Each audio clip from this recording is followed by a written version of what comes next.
বন্ধুগণ আপনারা কেমন আছেন? আশা করি প্রত্যেকেই ভালো আছেন। আজকে এই ভিডিওর মাধ্যমে আমি জানাবো গাজরকে খুব দ্রুত বাজারজাত করার জন্য আমাদের কি স্প্রে করা দরকার, কি ছড়ানো দরকার সেটা নিয়ে কথা বলবো। যাতে খুব দ্রুত মিনিমাম ২ থেকে আড়াই মাসের ভিতরে গাজরকে বাজারজাত করা যায়। এজন্য কি করণীয় রয়েছে সেটা নিয়েই কথা বলবো। তাই চলো ভিডিওটা শুরু করা যাক। বন্ধু তোমরা দেখতে পাচ্ছ বর্তমানে আমি গাজরের জমির ধারেই কিন্তু চলে এসেছি। গাজরের জমিতেই এসে আমি কিন্তু তোমাদের সাথে পুরোপুরি একেবারে তথ্য দিচ্ছি। দেখো এই গাজরটা যথেষ্ট হারে কিন্তু ভালোই বড় হয়ে গেছে। কিন্তু এখনও যথেষ্ট কিন্তু গাজর নামেনি। গাজরের সাইজ ছোট ছোট হবে। এই গাজরটাকে দ্রুত আমাদের বাজারজাত করতে হবে। এই গাজর দ্রুত বাজারজাত করণের জন্য আমাদের কি করণীয় রয়েছে? গাজর দ্রুত বাজারজাতকরণের জন্য আমরা যেটা করে থাকি সেটা হলো প্রথম অবস্থায় আমাদের গাজরের মিনিমাম ৪০-৪৫ দিন বয়স হলেই আমরা গাজর গাছের গোড়ায় মাটি দিয়ে দিই।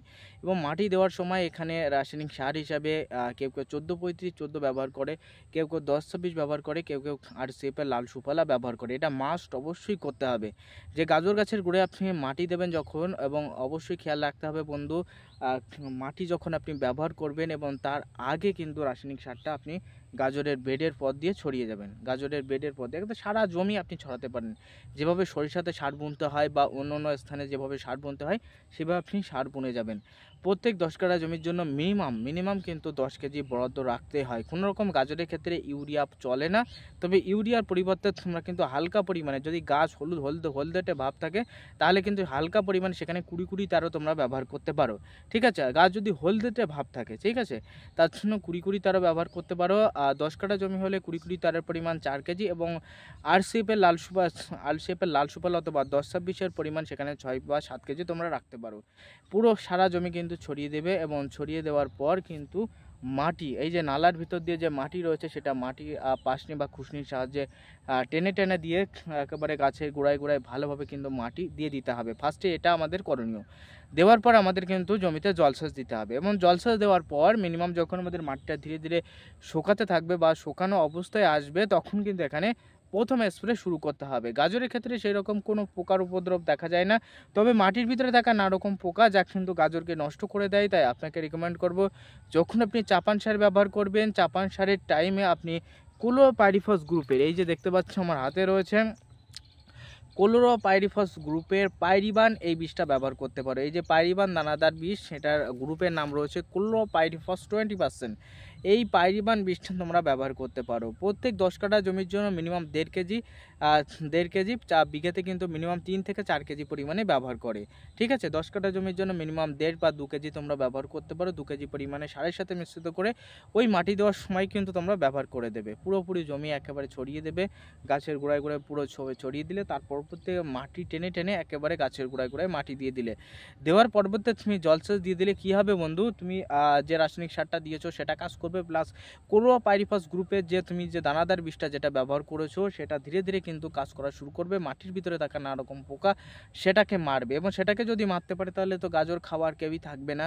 তাহলে কিন্তু আমাদের কিন্তু ক্লোরোপাইরিফস গ্রুপের এই দানাদার বিষটা ব্যবহার করতেই হবে গাজরকে যথেষ্ট হারে ভালো রাখার জন্য। এবং তার সাথে আমি রিকমেন্ড করব, সেই মাটি দেওয়ার সময়ই আমাদের কিন্তু ১ প্যাকেট বোরন সার, যারা চাষের সময় বোরন দিয়ে ফেলেছেন তাদের বলবো পরবর্তীতে না দিলেও হবে, তবে চাষের সময় যারা বোরন ব্যবহার করেননি তারা অবশ্যই এই বোরন সার কিন্তু ব্যবহার করতে পারেন। এই বোরন সার পার বিঘাতে মিনিমাম ৪ কেজি, এবং ১০ কাঠা জমি হলে মিনিমাম ১.৫ থেকে ২ কেজি পরিমাণে ওই চাপান সারের সময় তোমরা ব্যবহার করবে, মাটি দেওয়ার সময় কিন্তু ব্যবহার করবে। এবং ছড়িয়ে দিলে বোরন, ক্লোরোপাইরিফস এবং সেই সঙ্গে রাসায়নিক সার একসাথে মিশ্রিত করে পুরো জমি ছড়িয়ে দিলে, দেওয়ার পরে মাটি দিয়ে জলসেচ দিয়ে দিলে, তাহলে সমস্ত কাজ মিটে যাবে। কারণ গাজর যত বড় হবে ততই কিন্তু গাজরের ফাটা একটা রোগ দেখা যাবে। গাজর প্রচুর হারে কিন্তু ফেটে যাবে, প্রচুর হারে ফাটবে, এবং সেই গাজর কিন্তু বাজারে বিক্রি করতে দুঃসাধ্য ব্যাপার হয়ে থাকবে। ঠিক আছে? তাই আপনাদের আমি বারে রিকমেন্ড করবো, বোরন অবশ্যই কিন্তু দেবে।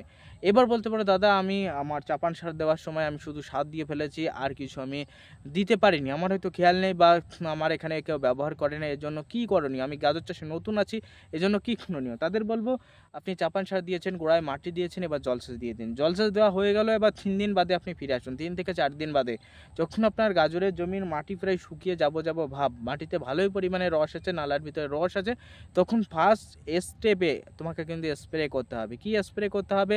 প্রথম স্টেপে তোমাকে স্প্রে করতে হবে ক্লোরোপাইরিফাস গ্রুপের বা যে কোনো গ্রুপের মাটির ইনসেকটিসাইড, যেটা মাটিতে স্প্রে করতে হয় উই পোকার জন্য। সেটা ইমিডাক্লোপিড গ্রুপের হতে পারে, তবে ক্লোরোপাইরিফাস গ্রুপের ওষুধ বা সেটা ফিপ্রোনিল হতে পারে, তবে আমার এলাকায় ক্লোরোপাইরিফাস গ্রুপটা বেশি ব্যবহার করে। ক্লোরোপাইরিফাস গ্রুপের তুমি পাইরিবানের যে তরল বিষ রয়েছে সেটা পুরোপুরি স্প্রে করতে হবে। কেন স্প্রে করতে হবে? কারণ বন্ধু, মাটির ভিতরে থাকা নানা রকম পোকা যা গাজরকে খেয়ে নিতে পারে, নষ্ট করে দিতে পারে এবং গাজরকে শেকড়কে ড্যামেজ করে দিতে পারে। তাই সেখানে ক্লোরোপাইরিফাস গ্রুপের অবশ্যই পাইরিবানের যে তরল বিষ যেটা রয়েছে সেটা কিন্তু পুরোপুরি স্প্রে করে দেবে। স্প্রে করার মিনিমাম 1 থেকে 2 দিন বাদে গাজরের পুরো জমিতে কিন্তু টাটার সুলেবার বোরন স্প্রে করতে হবে। সব থেকে ভালো হলো টাটা সুলেবার বোরন। এছাড়া নানা রকম কোম্পানির বোরন রয়েছে, অ্যাগ্রো কেমিক্যাল সিডের বোরন রয়েছে, বায়ো অ্যাগ্রো কেমিক্যালের বোরন রয়েছে। এছাড়াও কিন্তু নানান রকম কোম্পানি কিন্তু বোরন অ্যাভেলেবেল রয়েছে, তবে আমি বলবো টাটার সুলেবার বোরনটাই সব থেকে ভালো। আমার কাছে ভালো লাগে, স্প্রে করার পরেই ভালো রেজাল্ট পাওয়া যায়। গাজরটা খুব দ্রুত কিন্তু বড় হয়, গাজরের পাতাটা কিন্তু অতিরিক্ত হারে কিন্তু সেটা কালো করতেও সাহায্য করে। নানান ক্ষেত্রে কিন্তু গাজরের অনেক ক্ষেত্রে কিন্তু টাটা সুলেবার বোরন কিন্তু উপকার করে থাকে। তাই টাটা সুলেবার বোরন তোমরা কিন্তু পার বিঘাতে 4 কেজি এবং 10 কাঠা জমি হলে সেখানে 2 কেজি পরিমাণে স্প্রের পরিমাণ পার বিঘাতে মিনিমাম আমি রিকমেন্ড করব মিনিমাম 3 ঢোপ, অবশ্যই 15 লিটারের ঢোপ স্প্রে করতে হবে। এটা হলো স্প্রের বিষয়, ঠিক আছে। এছাড়া আর গাজরে তেমনভাবে কিন্তু কোনো রকম পরিচর্যা নেই, তেমনভাবে আর কিছু কিন্তু স্প্রে করার দরকার হয় না গাজরের ক্ষেত্রে। তবে আমি রিকমেন্ড করব গাজরকে খুব দ্রুত জলদি বড় করার জন্য আমি যে স্প্রে করার কথা বললাম, অবশ্যই সেটা তো বোরন স্প্রে করবেন। এবং গাজর খুব দ্রুত বড় করার জন্য একটা অনুখাদ্য রয়েছে, বিশেষ করে গাজরের ক্ষেত্রে খুব ভালো কাজ করে, খুব ভালো কাজ করে। আমি এর আগের বছর স্প্রে করেছিলাম। এবার অনেকে বলতে পারো দাদা তাহলে কি বায়োভিটা এক্স স্প্রে করব বা অন্য অন্য উপাদান স্প্রে করব? আমি বলবো পিজিআরের তুলনায় পিজিএন বা প্লান্ট গ্রোথ নিউট্রিয়েন্ট যেটা অনুখাদ্য, সেটা বেশি পরিমাণে কাজ করে, সেটা বেশি পরিমাণে দীর্ঘস্থায়ী হয়। পিজিআর আপনি স্প্রে করে দিলেন, আজকে স্প্রে করলেন, খুব দ্রুত কাজ হলো, কিন্তু কিছুদিনের ভিতরে সেটা অ্যাকশন চলে যাবে। যেমন গাজরকে খুব দ্রুত বড় করার জন্য একটা পিজিআর রয়েছে, অন্যতম পিজিআর, সেটা হলো চমৎকার, ঠিক আছে। চমৎকার আপনি দোকানে গিয়ে যে কোনো দোকানে গিয়ে বলবেন, এটা শহর বা গ্রামের দিকেও পাওয়া যাবে। চমৎকার প্রত্যেক 10 লিটারে যদি 20 ml চমৎকারগুলো স্প্রে করতে পারেন, আজকে স্প্রে করলেন, আবার 10 দিন বাদে আবার স্প্রে করলেন, জলসেচ দেওয়ার পরেই স্প্রে করবেন, আপনার গাজর খুব দ্রুত কিন্তু সেটা বড় হবে, গাজর গাছ কালো হবে এবং গাজর খুব দ্রুত বড় করতে সাহায্য করবে। চমৎকার স্প্রে করতে পারেন। দ্বিতীয়ত যদি পান, চমৎকার না পান, আপনার বাড়িতে দেখাচ্ছে বায়োভিটা-এক্স রয়েছে, অ্যাগ্রোমেন্ট গোল্ড সুপার রয়েছে, এগুলো যেটাই রয়েছে আপনি সেটাই নিয়ে এসে স্প্রে করা শুরু করবেন। স্প্রে করে দেবেন, একবার অনুখাদ্য স্প্রে করে দেবেন, 2বার স্প্রে করতে হয়, 10 দিন ছাড়া একবার স্প্রে করতে হয় এবং স্প্রে করে দিলে 2বার স্প্রে করে দিলে মোটামুটি গাজরের কিন্তু একেবারে পরিচর্যা হয়ে গেল। আর মোটামুটি আর এখানে আর কিছু করার দরকার নেই, ঠিক আছে, বিশেষ করে গাজরের জমির ক্ষেত্রে। তাই বর্তমানে গাজরের জমির ক্ষেত্রে কি কি করণীয় রয়েছে, গাজর দ্রুত বড় করার জন্য কি করা দরকার, সেটা নিয়ে আজকের ভিডিওতে আলোচনা করে দিলাম। ভিডিও ভালো লাগলে প্রত্যেকে লাইক করো, চ্যানেল নতুন সাবস্ক্রাইব করো এবং ভিডিওটা শেয়ার করে অন্য অন্য বন্ধু দেখার সুযোগ করে দিও। আজকের ভিডিও এখানে শেষ করছি। প্রত্যেকে ভালো থাকবেন, সুস্থ থাকবেন।